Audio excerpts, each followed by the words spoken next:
Se você tem um sentimento de culpa, frustração, confusão em sua vida, os problemas são grandes demais para você enfrentar. Você precisa de ajuda. Você não tem certeza do lugar para onde iria se morresse. Você pode achar a resposta aqui, mesmo pela entrega da sua vida a Jesus Cristo, que morreu na cruz por você.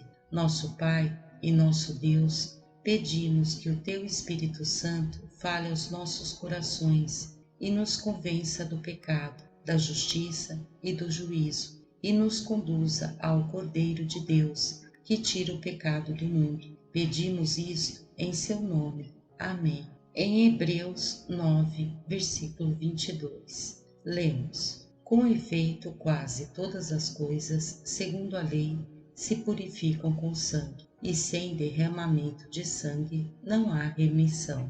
Que versículo estranho! Sem derramamento de sangue não há remissão. Sem derramamento de sangue, o pecado não pode ser perdoado. Você dirá com razão: eu pensei que isso foi do tempo dos bárbaros. Sabe, isto é algo muito interessante para mim. Estudei antropologia na universidade e escrevi uma tese sobre o sangue nas várias religiões do mundo. E sabem que é muito difícil achar qualquer parte do mundo em que sacrifícios cruentos não tenham sido oferecidos? Aliás, entre os astecas do Antigo México, mais de 20.000 seres humanos eram sacrificados cada ano nos altares aos seus deuses, para apaziguá-los, para se purificarem da culpa. E por todo o mundo, aonde quer que se vá, não somente havia sacrifícios de animais, havia também sacrifícios humanos para aplacar os deuses. De onde veio este conceito? Se você é judeu e examinou o Velho Testamento e leu o Talmud, estão cheios de sangue. Milhares e milhares de bodes e carneiros e novilhos eram mortos e sacrificados nos altares judaicos cada ano.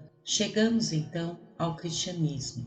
255 vezes no Novo Testamento fala-se em sangue. Isto, de certo modo, não é estranho. E se você pertence a alguma outra religião, o sangue tem parte saliente nela. Por que isto? Há algumas semanas estávamos lendo a respeito de 30 milhões de jovens da Guarda Vermelha Chinesa a marchar pelas ruas de Pequim gritando e cantando. E não era interessante o que eles estavam cantando? Estavam cantando este estribilho: sem derramamento de sangue não haverá revolução. Este era o seu lema, isto é, o que eles estavam cantando. 30 milhões de guardas vermelhos cantando: sem derramamento de sangue não haverá revolução. Eu estava em Moscou há algum tempo e perguntei a Cicerone, que nos estava mostrando a cidade: que significa a estrela vermelha com as 5 pontas? Ela respondeu: as 5 pontas indicam os 5 continentes. O vermelho representa o sangue que terá de ser vertido para que se efetue a revolução nos 5 continentes. Estamos nos acostumando ao sangue porque o vemos em nossas televisões e não podemos deixar de vê-lo no cinema. O Vietnã é um constante derramamento diário de sangue. As rodovias dos Estados Unidos são um derramamento diário de sangue. O crime é derramamento de sangue. Aqui mesmo na ilha de Manhattan, maior número de pessoas é assassinada friamente cada ano do que em toda a Grã-Bretanha, com seus 50 milhões de habitantes. Um dos best-sellers mais populares e que foi filmado intitulava-se A Sangue Frio, e entretanto, judaísmo e o cristianismo têm sido chamadas religiões sanguinolentas. Há alguns anos preguei por todo o estado de Israel e meu assunto foi: porque sou cristão. Eu dizia que julgava que se um líder do islamismo ou do hinduísmo viesse aos Estados Unidos, gostaríamos de ouvir porque ele era hindu ou maometano. Eu dizia: sou cristão. Vocês não gostariam de saber por que sou cristão? E eu voltava para o Antigo Testamento e apresentava todo o sangue que havia sido derramado nos altares do judaísmo. Levítico 17, versículo 11, uma das passagens mais importantes em toda a literatura, diz o seguinte: porque a vida da carne está no sangue, e vô-lo tenho dado sobre o altar, para fazer expiação pelas vossas almas, porquanto é o sangue que fará expiação em virtude da vida. Este sangue representa a vida. A vida tem de ser oferecida como expiação pelo pecado.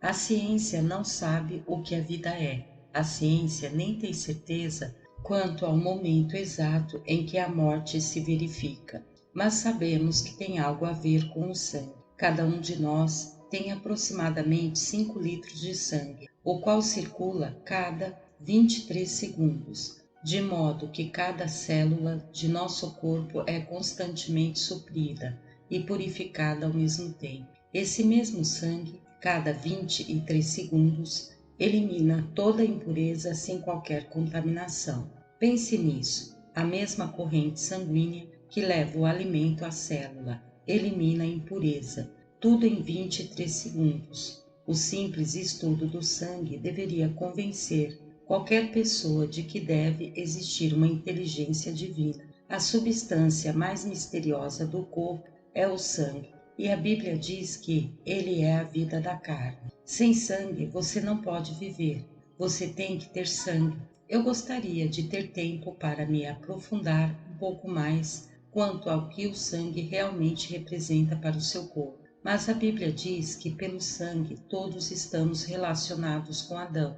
E as Escrituras dizem que Deus fez de um só sangue todas as nações que habitam a face da terra. Cada um de nós, seja preto, branco, amarelo, vermelho, rico, pobre, qualquer língua que fale, todos estamos relacionados com Adão pelo sangue.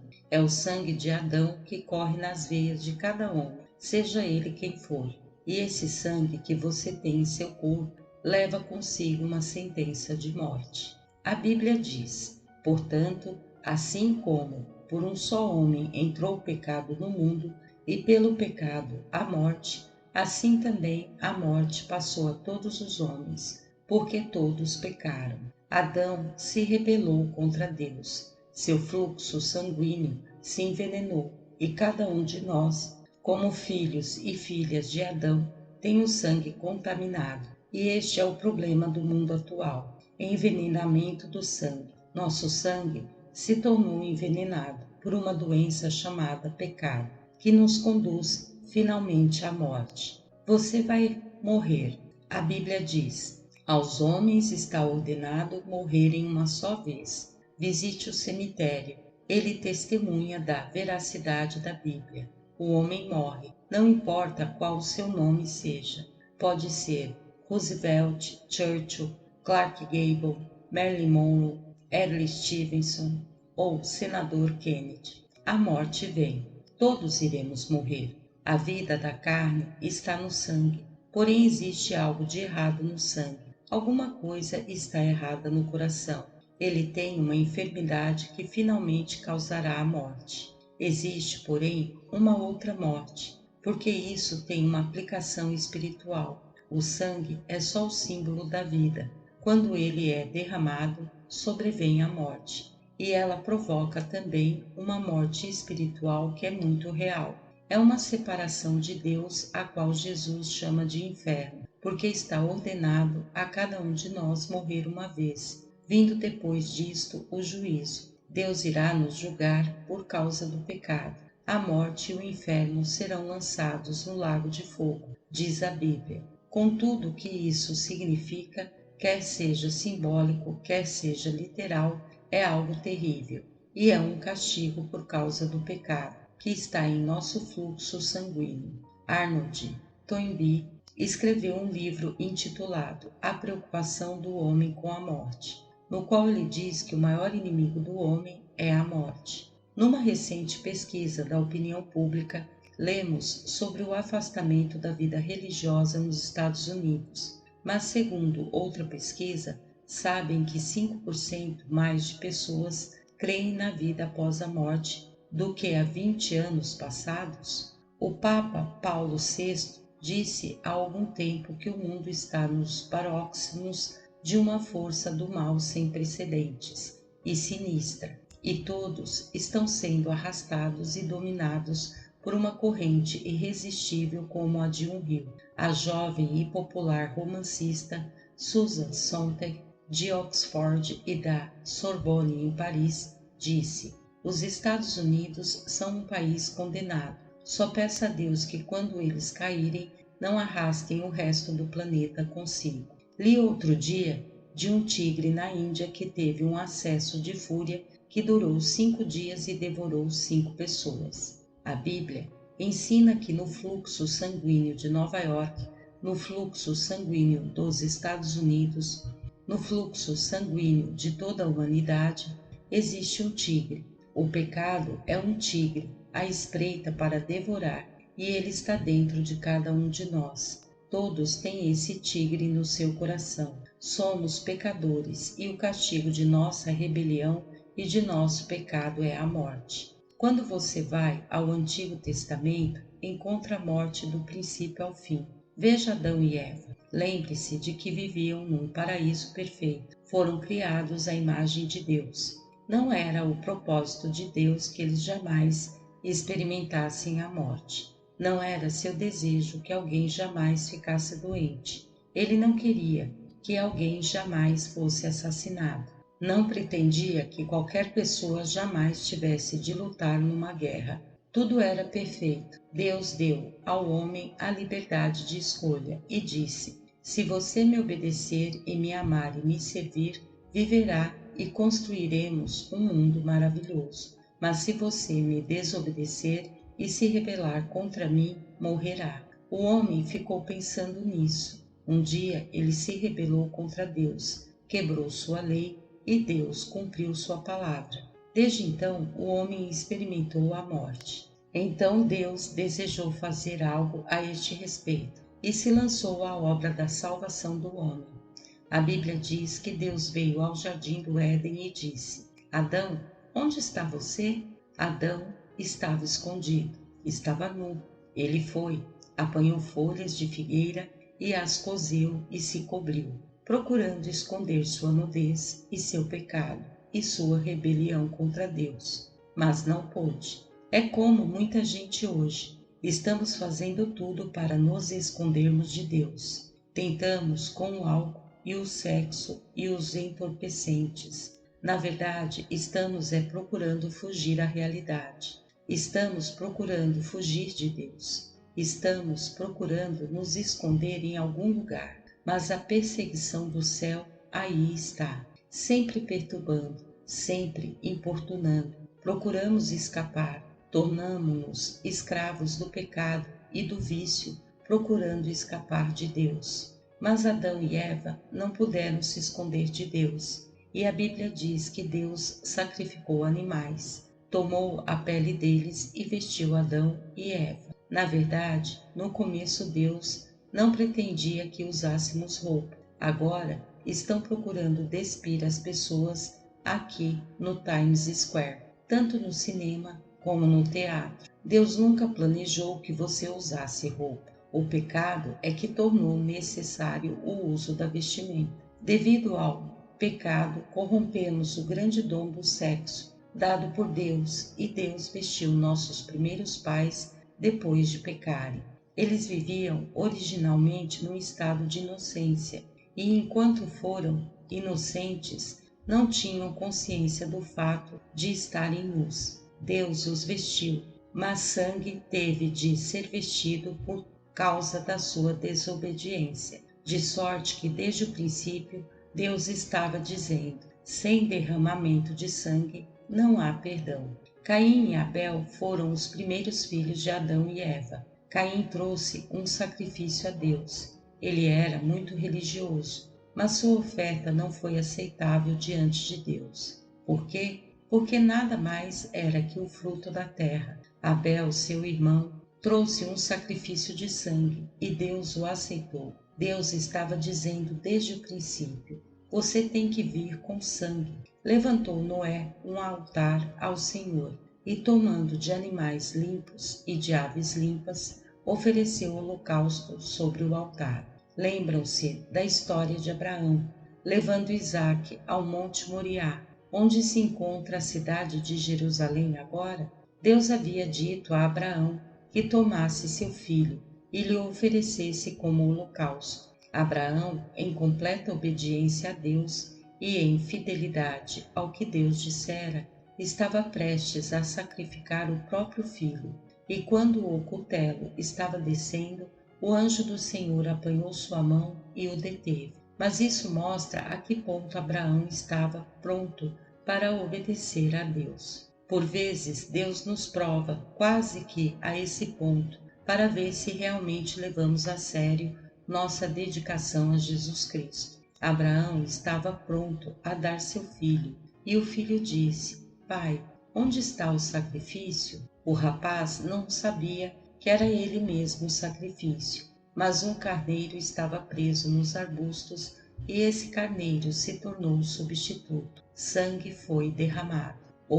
Então, lembram-se daquela noite no Egito que os judeus celebram até hoje, a Páscoa. Lembre-se de que Deus disse: Vou destruir os primogênitos em todo o Egito. Portanto, eu quero que vocês vão e sacrifiquem um cordeiro, e tomem o sangue e o coloquem nas ombreiras da porta. E quando eu vir o sangue, passarei por cima. Não quando eu vir suas boas resoluções, não quando eu vir suas lágrimas, não quando eu vir suas angústias, não quando eu vir suas boas obras, quando eu vir o sangue aspergido ali pela fé. Deus tomou sangue, que é algo feio, que é algo repulsivo, para nos mostrar quão feios, quão repulsivos e quão medonhos são os nossos pecados aos seus olhos, e para que ele se torne um símbolo da purificação do pecado. Quando eu vir o sangue, passarei por cima. Há muitas pessoas que se unem a uma igreja e julgam que isto é bastante. Muitos há que se batizam e pensam que isto é suficiente. Muitos procuram viver de acordo com a regra áurea e dizem que isto basta. Muitos procuram dar dinheiro e isto é bom. Todas estas coisas são boas, mas não são suficientes. O sangue tem de ser aspergido pela fé. Quando vir o sangue, passarei por cima. Quando eu me encontrar na entrada dos céus e me pedirem a senha, sabe o que irei responder? Não irei dizer: Senhor, preguei a grandes multidões. Não direi: Senhor, li a Bíblia toda. Não vou dizer: Senhor, casei-me com uma senhora muito crente. Venho confiando nas boas obras dela. Irei dizer: Senhor, apelo para o sangue, porque o sangue de Jesus, seu Filho, nos purifica de todo pecado. Por que é que há uma cruz em cada igreja católica ou protestante? Por que é que o sacerdote usa uma cruz? Por que é que você, quando participa da comunhão, toma vinho, que simboliza aquele vinho? Sangue. Isto é o que você faz quando toma a comunhão, e este é o âmago do cristianismo. A comunhão é o centro do nosso culto. João Batista clamava. Que dizia ele? Eis o Cordeiro de Deus. Porque ele dizia Cordeiro? O Senhor Jesus Cristo foi o Cordeiro predito por todo o Antigo Testamento.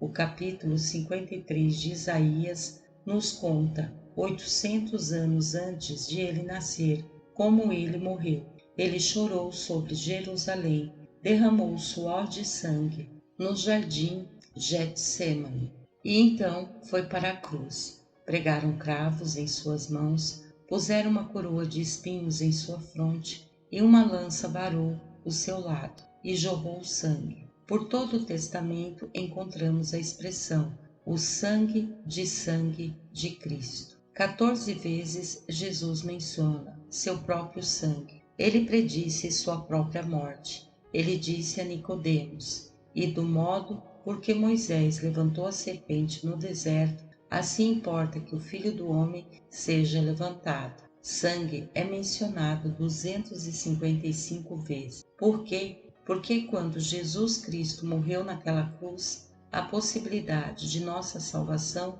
foi consumada por sua morte, pelo derramamento do seu sangue. pelo pagamento da penalidade e pelo pagamento do preço, a penalidade do nosso pecado e rebelião até a morte. Jesus apresentou-se e disse: Eu sofro essa morte. Ele voluntariamente entregou sua vida e sofreu o castigo que merecíamos. Este é o significado da cruz. Este é o significado da mesa da comunhão no culto em sua igreja, seja católica ou protestante. O sangue de Cristo também nos redime. 1 Pedro 1, 18 e 19 diz: Sabendo que não foi mediante coisas corruptíveis, como prata ou ouro, que fostes resgatados do vosso fútil procedimento que vossos pais vos legaram, mas pelo precioso sangue como de cordeiro sem defeito e sem mácula, o sangue de Cristo. Você não foi remido com outro. Deus não o salvou por prata. Deus não o salvou por boas obras. Deus o salvou pelo sangue. Redenção significa comprar alguém da escravidão. Jesus disse: Vim para dar a minha vida em resgate de muitos. E quando ele disse isto, ninguém precisava explicá-lo, porque a metade do mundo daquele tempo estava sob a escravidão. Agora aqui está uma coisa interessante. Os escravos daquele tempo não eram pretos como os dos Estados Unidos há 150 anos. Os escravos eram brancos. Posso traçar minha ascendência ao norte da Europa, de modo que meus ancestrais, há muitas gerações passadas, eram escravos. Todos os grupos do mundo em algum tempo foram escravos. O povo judeu foi escravo do Egito por 400 anos. E Pedro diz que Cristo compra você com o seu próprio sangue.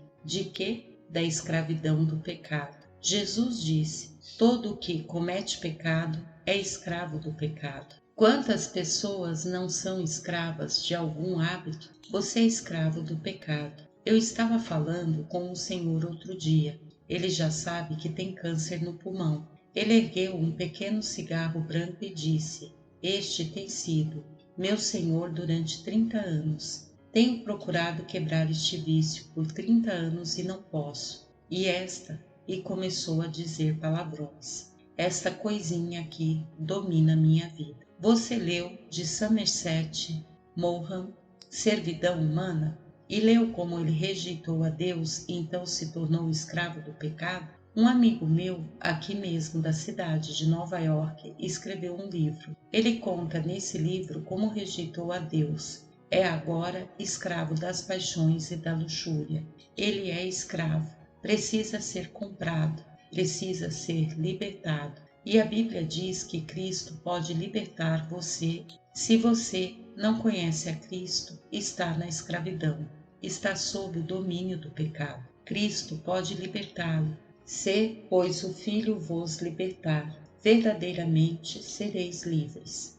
Vocês leram outro dia sobre aquele rapaz de 18 anos do Tennessee? Ele estava preso e procurou fugir. Abriu um buraco e cobriu o corpo todo de graxa. Conseguiu ir até a metade do túnel, mas ficou entalado. Não pôde continuar e gritou por socorro. Já estava lá havia diversas horas. Vocês sabem, muitos de nós estamos procurando escapar. Estamos procurando escapar por meio de narcóticos. Estamos procurando escapar por meio de práticas sexuais. Estamos procurando escapar por meio do álcool. Estamos procurando escapar de 1000 maneiras diferentes e não podemos. Estamos presos. Somos escravos. Cristo morreu na cruz para libertar você. Derramou o seu sangue para libertá-lo.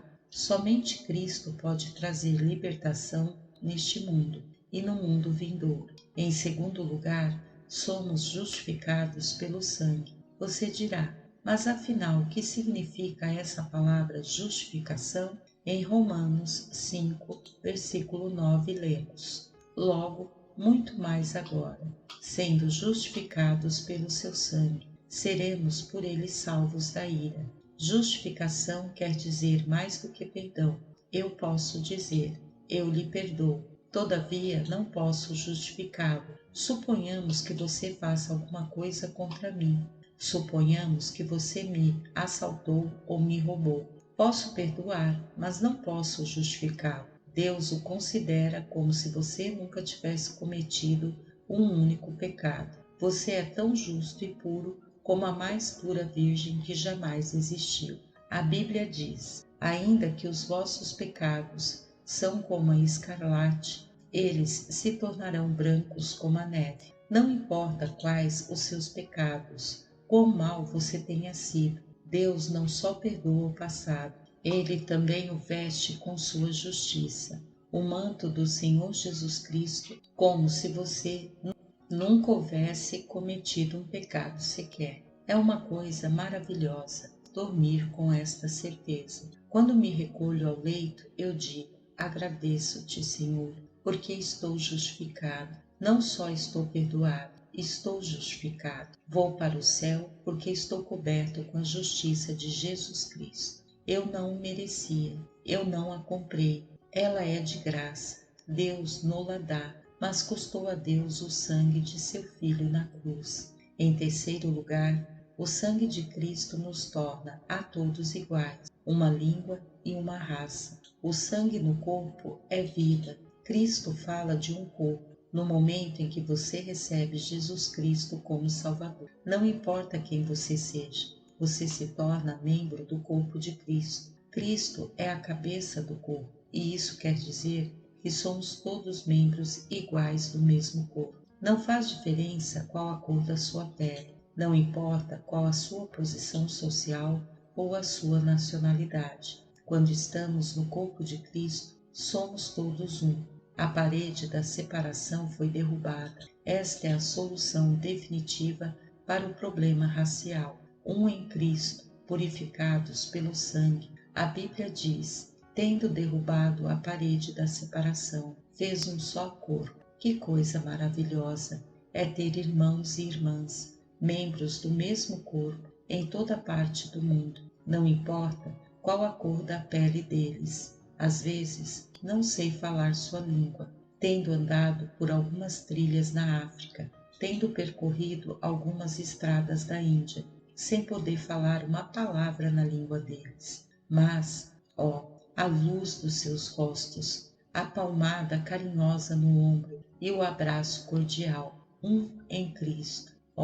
O amor que Cristo traz. Em quarto lugar, o sangue de Cristo traz paz. Ele trouxe a paz pelo sangue da sua cruz. O homem anseia por paz. Todos queremos paz e clamamos: paz, paz, paz. Mas já tivemos 51 guerras desde a Segunda Guerra Mundial. O de que o homem realmente precisa é paz com Deus. O homem está em guerra com Deus. Estamos contra os planos de Deus e contra a vontade de Deus para a nossa vida. Não queremos viver vidas disciplinadas sob o governo de Cristo. Precisamos nos reconciliar com Deus. Precisamos ser levados de volta a Ele. Em quinto lugar, a Bíblia diz também que o sangue de Cristo purifica aquele que nos ama e em seu sangue nos lavou dos nossos pecados. Uma senhora me disse outro dia que Jesus nunca mencionou sangue. Com certeza ela nunca leu Mateus 26, 28, porque isto é o meu sangue, o sangue da nova aliança, derramado em favor de muitos para a remissão de pecados. Foi isto que Jesus disse. E você, já foi purificado pelo sangue? Já foi justificado? Tem certeza disso? Já se reconciliou com Deus e com o seu próximo? Sim, um dia venceremos. Como, porém? Temos a resposta em Apocalipse 12, versículo 11. Eles, pois, o venceram por causa do sangue do Cordeiro. Não o nosso sangue, mas o sangue dele. Venceremos e estaremos em sua presença. E os anjos do céu irão cantar, e todos nós nos uniremos a eles nesse louvor. E as orquestras irão tocar, e os coros celestiais irão clamar: venceremos pelo sangue do Cordeiro. Eu vou para o céu e creio que irei pelo poder do sangue. Sei que esta mensagem não tem foros de popularidade. Já não se ouve muito sobre isto hoje em dia, mas asseguro-lhes que esta é a mensagem que percorreu toda a Bíblia, e eu poderei ser a última pessoa a pregá-la, mas vou pregá-la porque é a única maneira pela qual iremos chegar lá. Temos bancos de sangue. Ninguém parece fazer objeção a isso. A cruz vermelha significa sangue. Recebi uma transfusão de sangue há uns 3 anos que ajudou a salvar minha vida, e eu fiquei grato pelo banco de sangue do hospital. Pois bem, existe um banco eterno de sangue, um banco celeste de sangue, ao qual podemos recorrer pela fé, e ele acabará com a nossa culpa e o nosso pecado. Os transplantes de coração têm se tornado a sensação médica da nossa época, mas há 2 fatores necessários ao seu sucesso. Primeiro, é preciso que haja um doador. Neste caso, Jesus foi o doador. Ele deu sua vida, seu coração, por você. Em segundo lugar, o paciente precisa aceitar o coração. Há sempre o perigo de o corpo rejeitar o novo coração, mas Deus nos deu a capacidade e o direito de escolha. Você pode aceitar ou rejeitar. Qual dos dois fará? Se existe alguma dúvida em seu coração hoje a respeito de você estar pronto ou não para se encontrar com Deus, espero que você receba Cristo como Salvador. Você perguntará: mas o que é que eu devo fazer?